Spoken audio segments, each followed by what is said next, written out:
the teachings of Jesus during this Lent season. We've been trying to use this book, What If Jesus Was Serious, by Skye Jethanian. And we're talking about the teachings of Jesus that sometimes we just write off or we think are nice in theory, but not really applicable in real life. And so today what I want to talk about is Jesus' teaching on the Sermon on the Mount about how we react or retaliate to those who are our enemies. Jesus talks about turning the other cheek, to give more than what is demanded of us, to love our enemies. And of course this was crazy thought back then, if not now even. This idea of actually loving our enemies, we're not doing it. Especially as Christians. All we want to do is retaliate. We want to fight a war. Because we have created a system of Christianity in this country where we think we are part of this warfare going on in the fight for people's souls. And so instead of using love as a weapon or love as a way to show people a way of life that is better, we use hate and anger and judgment. And it's hurting the witness of the church. It's hurting the witness of Christ. We are not good image bearers right now. And I think why we do this is we try to reinterpret Jesus' teachings about loving our enemies because it helps to justify us. It helps to justify ourselves. We desperately want to rationalize our hatred and anger towards others. We feel like if people do something to us, we can do it back to them. And in the Old Testament, it does say an eye for an eye. But Jesus directly talks about that teaching and says, you have heard this, an eye for an eye, but I say to you, turn the other cheek. So when are we going to get serious about this? And what does that look like? And how can that change things? We want to believe our selfishness and devotion to self-preservation are not only acceptable, but admirable qualities for Christians. We admire people who we perceive as standing up for Christianity or standing up for God.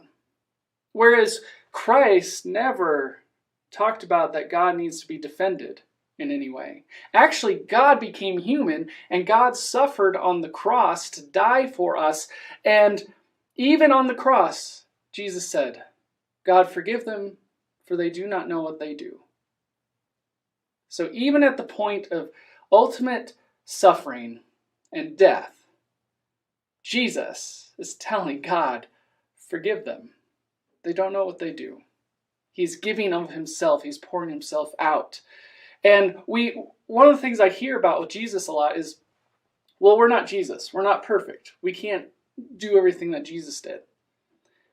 But the thought that comes into my mind with that comeback or that excuse is, why then did Jesus show us a way to live if we can't do it?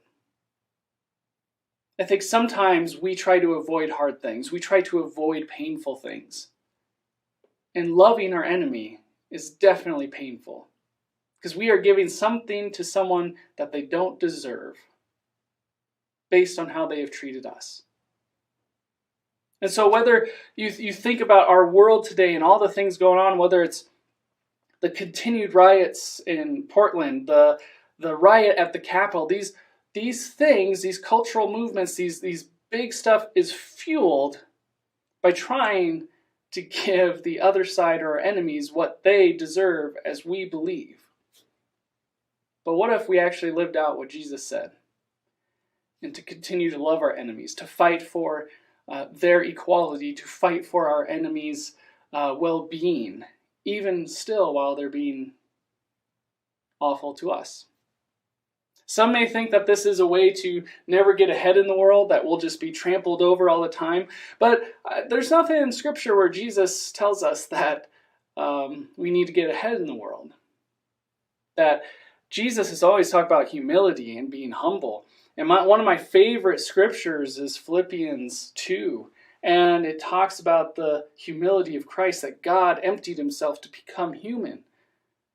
and was obedient, even obedient to the point of death on a cross. We often think of martyrdom as this glorious witness to Christianity, but it is anything but that. It is giving your life, it is giving your actions and your energy here and now to make the world a better place, to bring heaven to earth now. And so this week I challenge you, find some way to love an enemy. Maybe it's somebody that you just, whenever you hear their name, your skin crawls, or somebody that has treated you badly.